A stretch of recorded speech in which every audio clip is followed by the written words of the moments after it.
Welcome to Somewhat Sick with Vitamin Nick. It's episode 12. It's more or less just a clip show of some of the shit that I heard online, and I recorded it and put it here so I can share it with you guys. Y'all check it out. This week we're going to have Bill Moore on Roseanne going with Trump, and then we're also going to have Jasmine Mack roasting Trump and Joe Rogan talking about Trump. So it's gonna be a party. Check this out. This is Somewhat Sick with Vitamin Nick, episode 12, coming at you.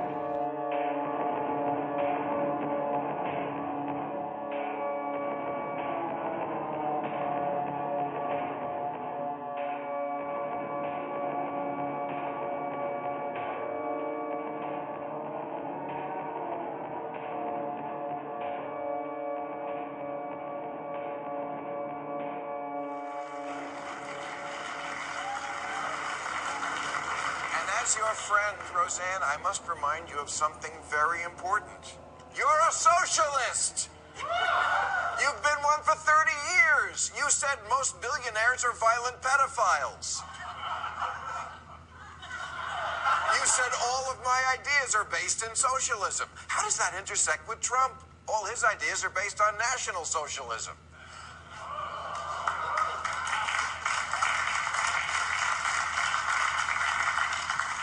I'm kidding. He doesn't have any ideas. But you do. You said that you wanted there to be a maximum wage of $100 million. And if they're unable to live on that, they should go to re-education camps. And if that doesn't help, then be beheaded. You're not Archie Bunker. You're Bernie Sanders. When I travel the country, people ask me about you. They're confused. So Roseanne came back to TV, but she's now a Republican? It's like if for the reboot of Will and Grace, Will was into women now. Or if they brought back cops and everyone had a shirt on.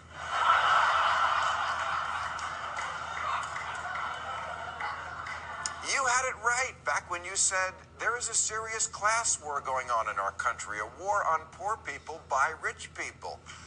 Well,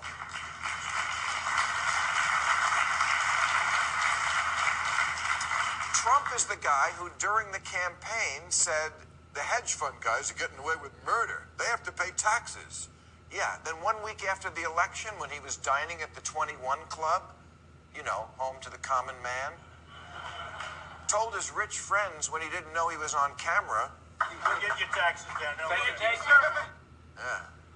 And did he ever? He made their tax cut permanent and everybody else's temporary. So the top 1% walked away with 83% of the benefits. The elites he rails against on Twitter got billions forever, and Roseanne Connor got peanuts with an expiration date. He cut the corporate tax from 35 to 21%. I don't remember the forgotten American clamoring for that. This is what his fans have so much trouble seeing, the constant bait and switch.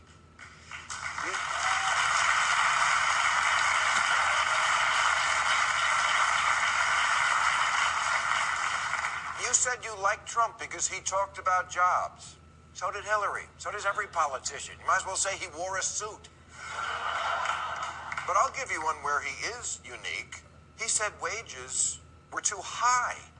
Our taxes are too high, our wages are too high, everything's too high. We have to compete with other countries. Yeah, but not Bangladesh. He was a landlord who thought your rent was too damn low, and now he's a president who thinks your wages are too damn high.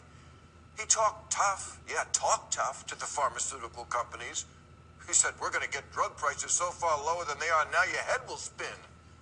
Is your head spinning, Roseanne? Because in the first scene of your new show, you and Dan are trading your meds because you can't afford all the ones you need.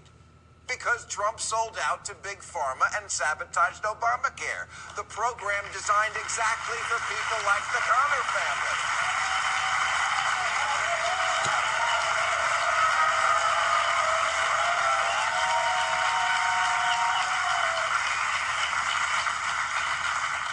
Yes, Trump says things. He says a lot of things. He never stops saying things. But what he does isn't the solution to your problems. It's the cause of them. He's not a champion of the common man. He's a Koch brother in Rip Taylor's wig.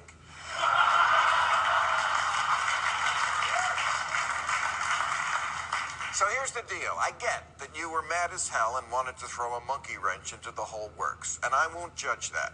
But if in the next 6 months you don't see Trump's magic starting to work for you, if you're still trading pills and driving an Uber, wouldn't the more realistic plot line for season 2 be your disillusionment with Donald Trump?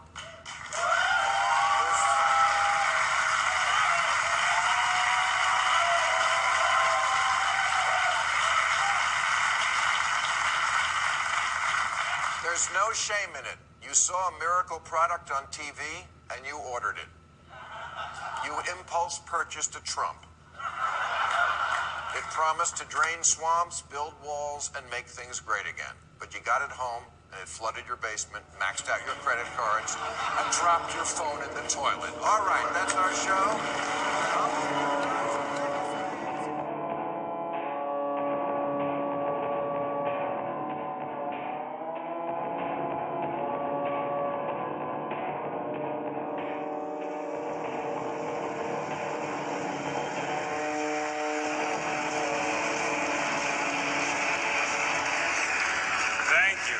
Seth MacFarlane, everybody.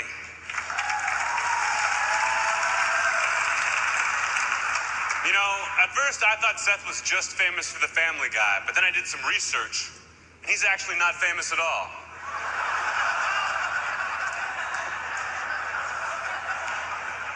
You know, they say you only roast the ones you love. So this is gonna be short. It's been a rough year for comedy. Not only did the world lose Greg Giraldo,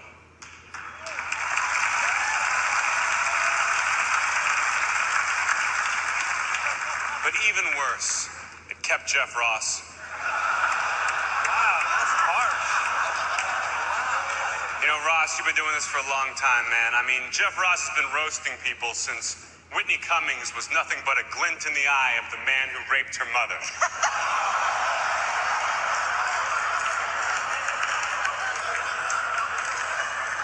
You know, Whitney Cummings is one of the hottest acts in show business right now for no reason whatsoever. I mean, Whitney's had more undeserved opportunities than a Native American applying for college.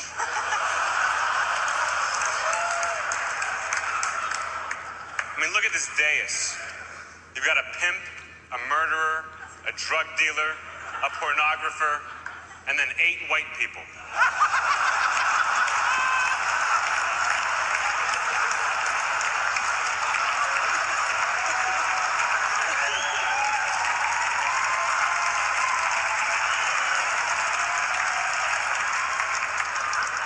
Larry King is here.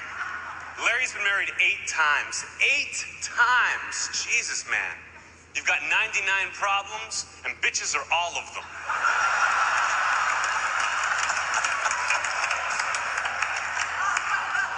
Larry King is so old, he's actually one of the Jews that killed Christ.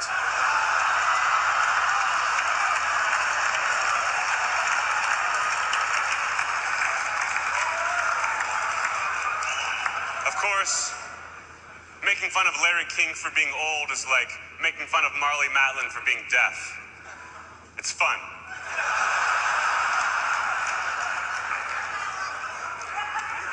Marlee Matlin, are you even listening to me?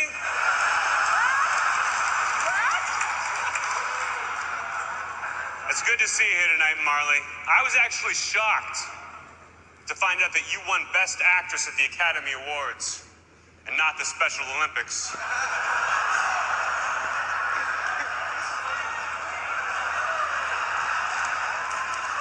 Lisa Lampanelli, you're cool.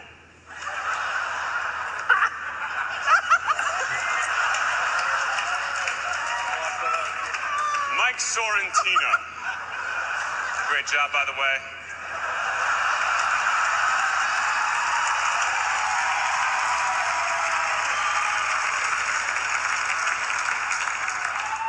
Mike, you're doing really well right now. You've got a ton of endorsement deals. You've got a clone, a vodka, a workout video. I mean, you've got your name on everything except the high school diploma.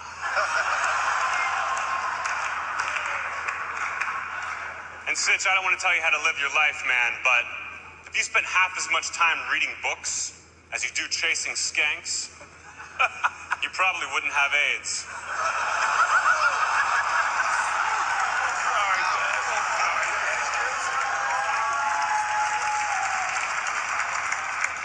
And now for the man of the hour, Mr. Donald Trump.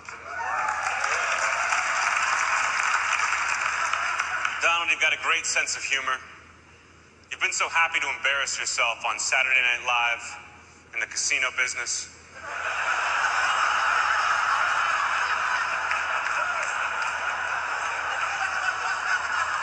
You know, Donald Trump is such a douchebag that if you look up the word douchebag in the dictionary, there's a picture of Spencer Pratt. But if you look close, Spencer Pratt is holding up a picture of Donald Trump.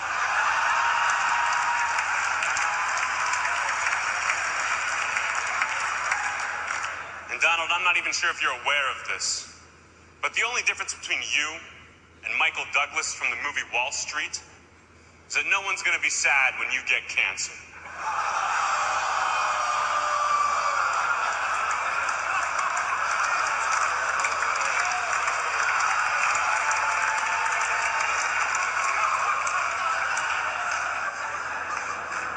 Of course, Mr. Trump, despite everything I just said, you're a great sport for being here. Thank you for letting me be here, too. Thank you very much.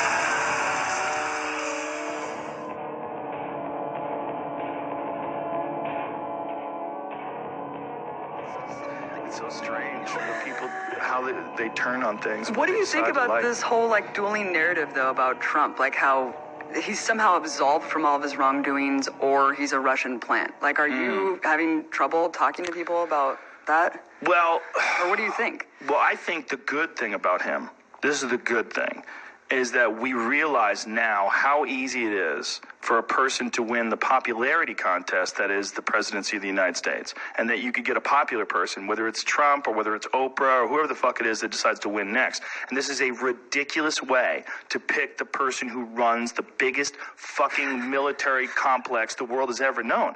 I mean, the greatest army the world has ever known by far is the United States military. The commander-in-chief is now the guy who was the host of The Apprentice that was famous for saying, "You're fired, you're fired."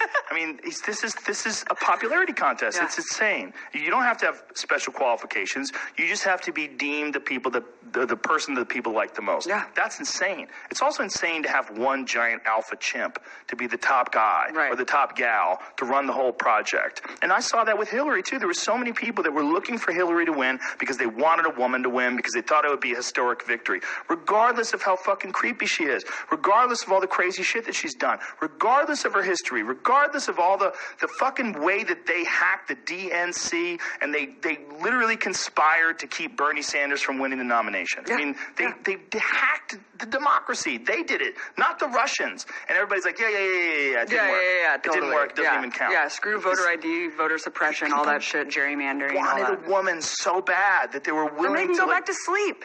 Yeah. And then we'll have a gay person next. You know, the black person, the woman, or a trans person. Trans person.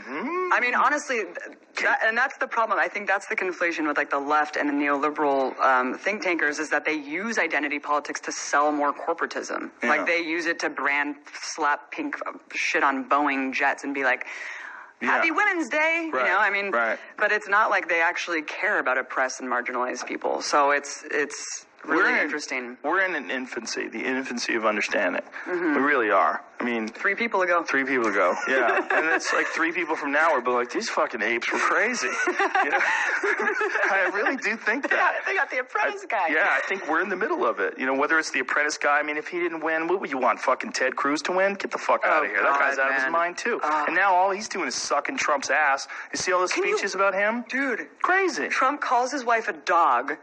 Yeah. Says his dad killed JFK, and Trump, and Ted Cruz is like, you know what? I really like him now. Yeah, Lion I just Ted. really like him. I love how he calls people a name, like like Crazy Hillary, fucking Lion desperate. Ted. He gives people names. But there's a lot of things that he does that I wish he wasn't the president. I wish I could just laugh at some of the things he does and I wouldn't feel bad about it. Right. You know, because he's a fucking loon. I mean, he's a crazy old rich dude. He does a bunch of wacky shit that I find to be incredibly entertaining if he wasn't the leader of the free Right, world. if he wasn't in fucking power. I mean, I think...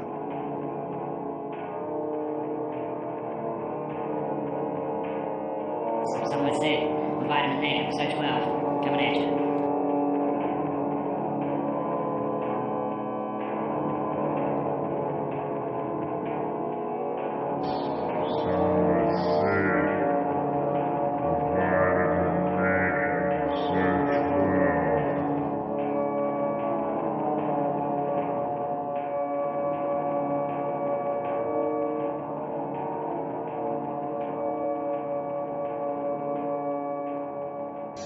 Some would say vitamin A